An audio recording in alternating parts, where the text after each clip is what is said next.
सत श्री ओम। सतनाम सत साहिब। दोस्तों, तुलसी साहिब ने अपने पूर्व जन्म की उत्पत्ति के बारे में बताया। वह प्रसंग भी हमने आपके सामने प्रस्तुत किया। आज की वीडियो में तुलसी साहिब के द्वारा संत मत के भेद का वर्णन किया जाता है। संत मत के भेद को किस तरह वर्णित करते हैं तुलसी साहिब, उसको आपके सामने प्रस्तुत किया जा रहा है। घट रामायण की यह श्रृंखला भी लगभग समाप्त होने वाली है। कल इसका समापन हो जाएगा। मैं आशा करता हूं कि आपको हमारी यह प्रस्तुति, यह प्रयास पसंद आया होगा। कबीर बीजक के बाद घट रामायण को हमने आपके सामने रखा है ताकि आप संतों के गूढ़ रहस्य को सुनकर के और उसका लाभ उठा सकें। तो तुलसी साहिब संत मत के भेद का वर्णन करते हुए क्या कहते हैं?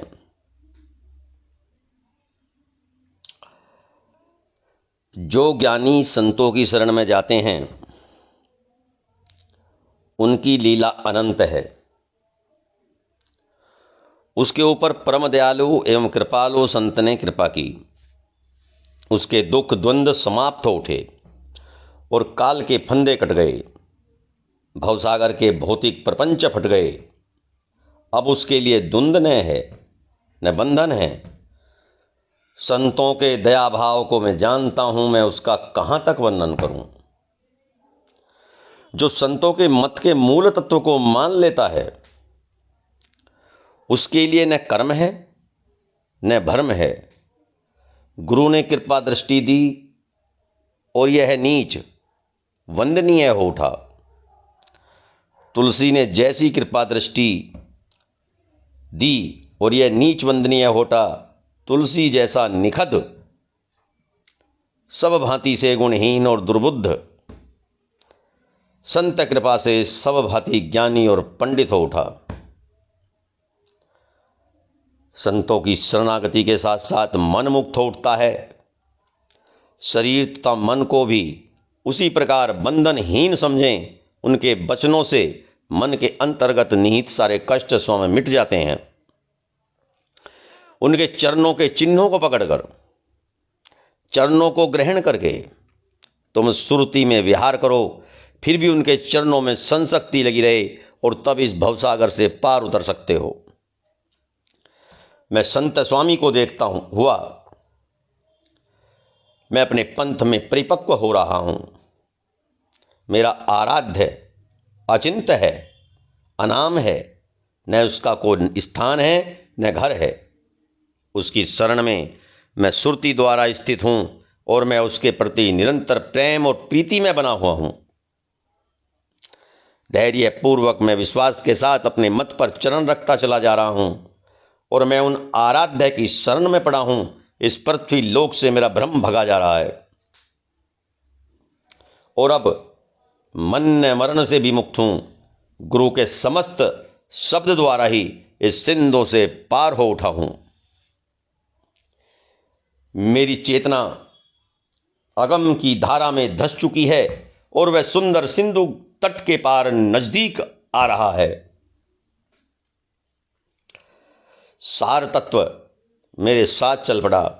मेरी संशक्ति उसी तरह ठीक ठाक है और उससे संबंध सूक्ष्म चेतना तन गए हैं, सूत्र तन गए हैं और मेरी उमंग मर्यादा को नाथने के लिए तैयार है। उस विलक्षण लोक को मैं अब देख रहा हूं। अपने प्रियतम के प्रेम में मैं उनकी प्रिया परिपक्व हो रही हूं और मैंने अपने प्रियतम को अंतराल में देख रही हूं। उसका न रंग है न कोई रूप है। कोई विलक्षण साधु उनको पकड़ पाता है और तब वह अगाध तत्व के रूप में उनका वर्णन करता है। न वह सावन मास जैसा, न भादो जैसा, उसको न कोई पीर है, न कोई जल वर्षा है।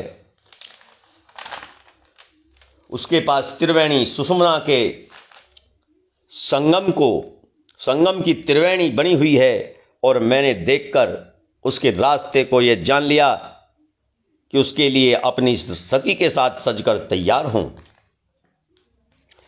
उसका विधान बड़ा ही विराट है।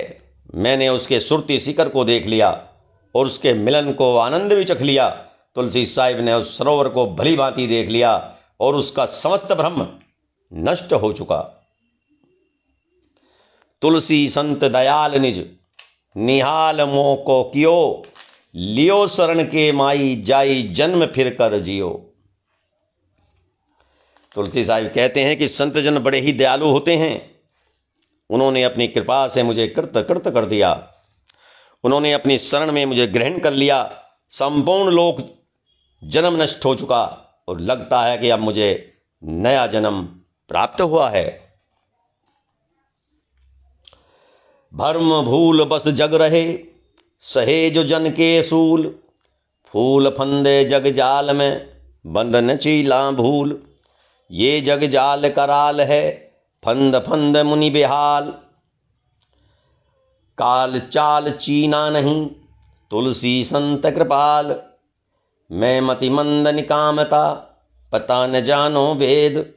खेद जन्म की मिटी गई, लई लगन सुतिलार। सतगुरु सुरत लखाइया, दिया जो भेद सुनाई। पाय परसी रस रही गई, गगन के माही। कहते हैं कि व्यक्ति भ्रम एवं भूलवशी संसार में रहकर लोगों के नाना प्रकार की बातें सुनता है। इस सांसारिक प्रपंच के फंदे में वह फंसा रहकर उस मूल तत्व का बंधन ही पहचानता। इस संसार का बंधन अत्यंत भयंकर है और उसके फंदे फंदे से ज्ञानी जन व्याकुल हैं। इस संसार में काल की गति को कोई पहचानता नहीं। तुलसी साहिब कहते हैं कि संत जन अत्यंत कृपालु हैं जो उसकी पहचान करा देते हैं। मैं मतिमंद हूं, मुझ में कामनाहीनता, किसी के काम नहीं आ सकता क्योंकि मुझ में निकामता है। मैं निकम्मा हूं। मैं उस अगम्य तत्व का न रहस्य जानता हूं न निवास स्थान ही। लगन तो सुरती में मैंने लगा रखी है, अतः इस भवसागर में जन्म लेने का कष्ट समाप्त हो चुका है। सतगुरु ने मुझे सुरती दिखा दी, उसका रहस्य भी बता दिया। मैं तो उनके चरणों का स्पर्श करके आनंद में निमग्न हो रही हूं और मेरी चेतना जो अब शून्य आकाश में विलीन होती है। तुलसी तन मन अगम तमाशा, लखय साध कोई बरन बिलारा। कही कहो संत के बैना, सुनी सुनी समझ भया सुख चैना। मोह मन जानी जमक जस गाई, खाई खलक सुनाई सुनाई। ये जग जोर घोर अंधिकारा, अंधे लगे अंध की लारा। संत मता नहीं चीन गंवारा, कस कस लखई पार पद न्यारा। चैन न चैन ऐन ही झाई, सो कहो संत अंत कस पाई। मैला मन मद माही चलावे, साधन संग रंग नहीं भावे। मन तरंग तन लहर गड़ानी, भया अंध कहो कस कस जानी।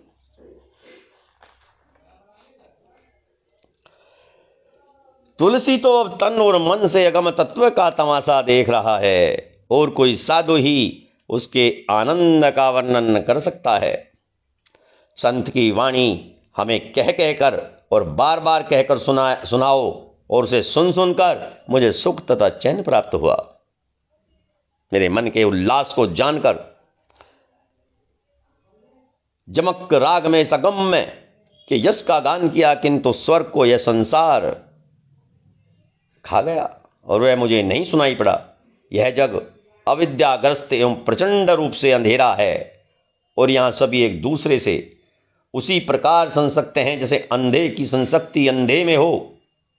इस अंधे नासमझ संसार ने संत मत को नहीं चीना है, नहीं पहचाना है, और कैसे कैसे उस पर स्थित अगम्य के स्थान की देख सकता हूं। तो नेत्र है, न शांति है, और न उसका हृदय रूपी घर भी गंदा है। भला ऐसे अंधे को संत कहते हैं? फिर वह परम तत्व उससे कैसे प्राप्त किया जा सकता है? मद से भरे हुए चित्त में वह मैला मन चलता है। भौतिक साधनाओं के कारण उसके अध्यात्म ज्ञान में आनंद नहीं आ रहा है। मन तो तरंगों में और शरीर लहरों में डूबा है।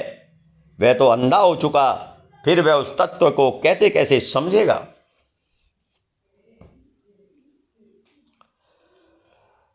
मन तरंग थिर न भयो, गही न सत गौरु टेक।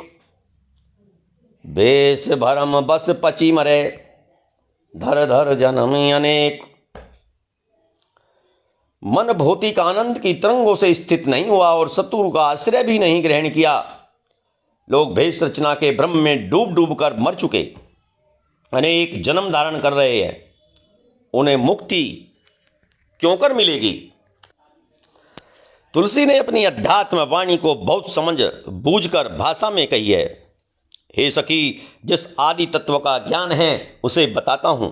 उस आदि तत्व के विषय में जितना भी कहा गया उतने ही प्रकार के उसके संबंध में कथन है। संतों से मैंने उसे प्राप्त किया और संत के बीच जिन्हें जो सुझाई पड़ा उसे समझा। इस लोक रूपी भवन में गुरु के गमन का रास्ता है। उन्हीं के द्वारा मैंने आनंद को चखा। न मेरे लिए शोक का समय है न भोग का। मैंने प्रियतम के लिए पीड़ा को समझा और उसे मन से अपना सब कुछ समझा। सतित्व भाव से यह ज्ञान धारा उसके प्रति अर्जित हुई और स्वयं ही उससे मिलन हो उठा।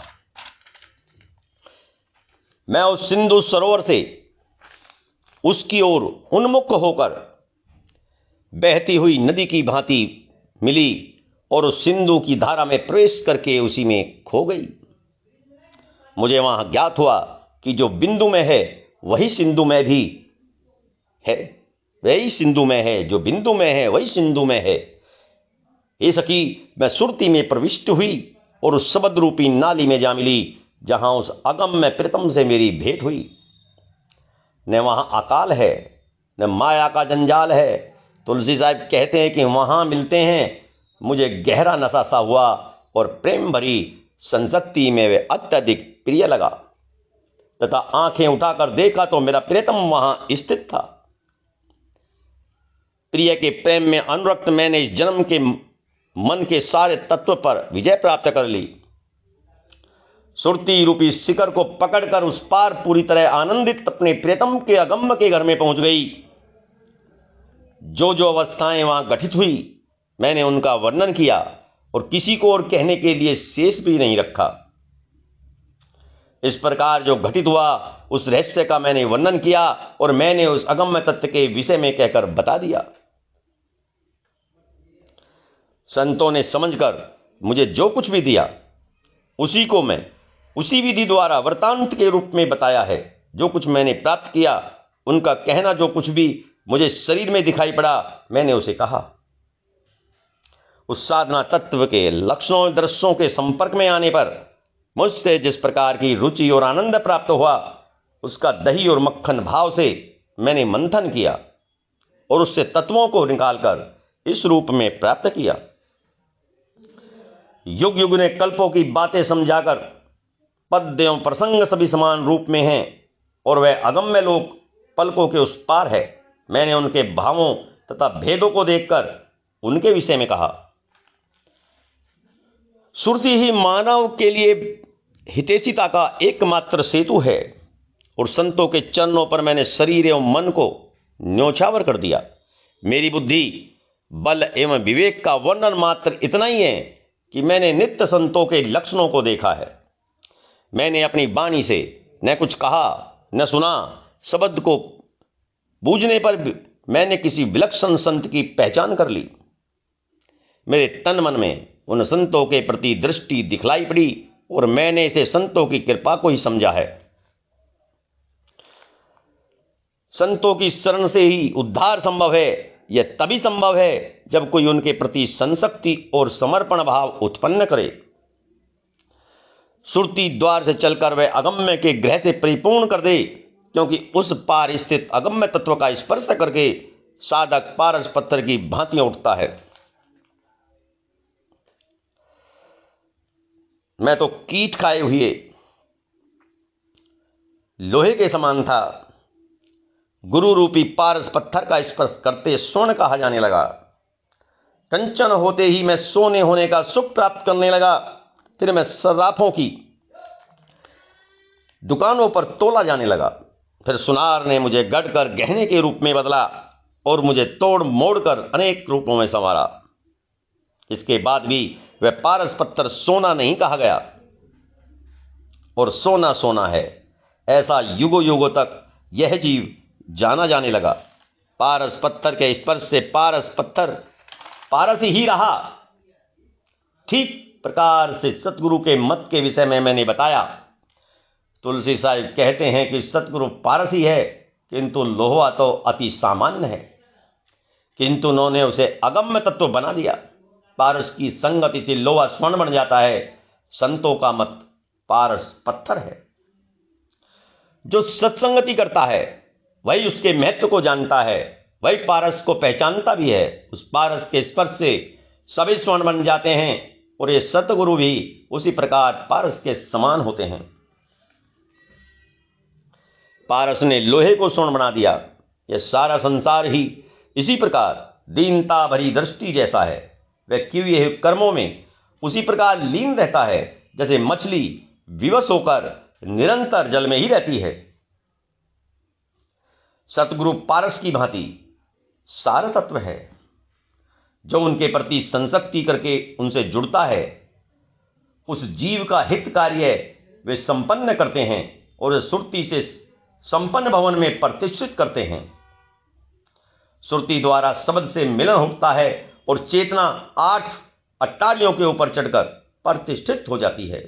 हे सखी, उसके आगे अगम तत्व के दुर्ग की घाट और मार्ग है, जिसको पहचानने का लक्षण सतगुरु ही देता है। जिन्होंने सतगुरु के चरणों में बैठकर शरण प्राप्त की, वही पारस होकर अगम्य तथा अपार बन गया। सतगुरु को पारस के रूप में संतों में वर्णित किया है, और उसके बाद चौथा पद अगम का स्थल कहा गया है। इसका मर्म तथा रहस्य कोई प्राप्त कर सकता है, किंतु सत्संगति करते ही इसका रहस्य खुल जाता है।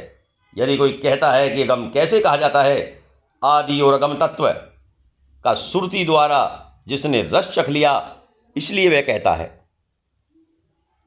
गोस्वामी तुलसीदास ने इसी के निमित्त इस तुच्छ घट्ट रामायण की रचना की, जिससे अगम तत्व में तन्मय संत को समझ ले। मैंने तो अगम की चर्चा बालक विधि तोतली बोली में कही है, और शिशुओं पर आत्मीयता भाव रखने वाले संत इसको सुनेंगे। मैं अज्ञानी बुद्धिहीन तथा ना समझ हूं, और वे इसे सुनकर मेरे हितों की सिद्धि करेंगे। मैं बुद्धि से बालक हूं। यह काव्य ग्रंथ मेरा लड़कपन है। मेरी शिशु बुद्धि इस ग्रंथ का निर्माण किया। हे दयालु संतजन, आप दया भाव के स्वामी हैं। इसी को इंगित करने के लिए यह मैंने पहचान दी है। संसार में भारी विरोध देखकर मैंने घट रामायण रूपी अध्यात्म के सार तत्व को छिपा दिया था। यह जब संतों के हाथ लगी तो उन्होंने संपूर्ण रहस्यों को समझ लिया। अगम तथा निगम तत्व के सार तत्व रूप को समझकर संतों ने इसे अपने हाथों में ले लिया। दही को मत कर मक्खन रूपी सार तत्व को संसार में व्याप्त तथा इस उपहास की विधि को देखते हुए उन्होंने इसके रस का आनंद निचोड़ लिया। तुलसी ने भी उनके विचारों को समझा, क्योंकि सत्य भेद की निंदा उचित नहीं है। यह मत मक्खन की भांति सार तत्व है, किंतु यह नासमझ संसार इसे नहीं जानता। संपूर्ण संतों के आनंद का तत्व घट रामायण का ही कथ्य है। यही है क्योंकि कर्म से उत्पन्न कष्ट बड़े संकटों से कटता है, किंतु यह सार तत्व जब हाथ लग जाता है तो प्रारब्ध के लिए रचित विधाता का मनुष्य के लिए निर्मित भाग्य का कागज स्वयं फट जाता है। तुलसी तो कोरा अज्ञानी है, संत जन इसे जानकर समझेंगे। इस संसार को देखकर ही मैंने लोगों की मुक्ति के लिए घट रामायण का सार तत्व इस प्रकार कहा है। जहां तक आदि तथा अंत की बात है, मैंने संतों की वाणी को सुनकर ही उनके रहस्यों को बताया है। इस भवसागर के भ्रम में छटपटाता हुआ मैं इन्हीं संतों की कृपा से ही परिपक्व हुआ और फिर उन चरण कमलों के उस पार पहुंचा। जिन्होंने इस मत के रहस्य को समझा और इसकी शरणागति ली, उनके सारे संकट कट गए, उनके कर्म से उत्पन्न संदेह के संदर्भ फट गए, नष्ट हो गए, क्योंकि उनको साक्ष के रूप में देखकर ही तुलसी कहते हैं। जो ब्रह्मांड पिंड में मई मोरे पसार, शब्द सार गुरु पदम की तुलसी कहत निहार। जो ब्रह्मांड पिंड में है उसी का ही मुझ में उसका प्रसार है। तुलसी स्वयं उसी को देखते हुए तक कमलवत गुरु चरणों को साक्ष में रखकर शब्द का सार तत्व कहते हैं।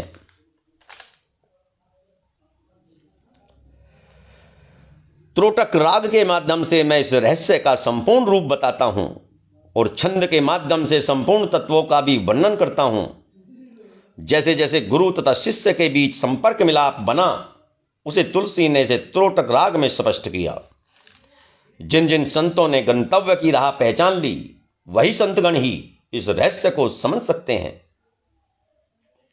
आदि तत्व, अंत तत्व, अगम तत्व का निवास ज्ञान, भक्ति एवं योग से उत्पन्न आनंद और पुनः आत्मीय प्रीति और संशक्ति से संयुक्त वैराट